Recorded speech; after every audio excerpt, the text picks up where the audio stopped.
তাওহীদি জনতাকে মৃত্যুকে বিজয় করে রাজপথে রক্ত ঢেলে দিতে হবে। আমরা সকলেই জানি সাহাবায়ে কেরাম বদুনি জিন্দেগিতে তারা অসংখ্য অগণিত যুদ্ধ সশরীরে সশস্ত্র শস্ত্র ছাড়াও তারা পরিচালনা করেছেন। বিজয় তাদেরকে পদচম্বল করেছেন।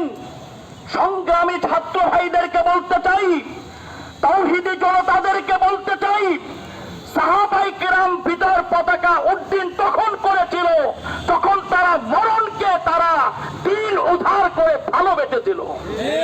আমরা জানি কাদেসিয়ার যুদ্ধে মুসলিম সেনা প্রধান ছিলেন সাদ বিন আবি ওয়াক্কাস রাদিয়াল্লাহু তাআলা আনহু।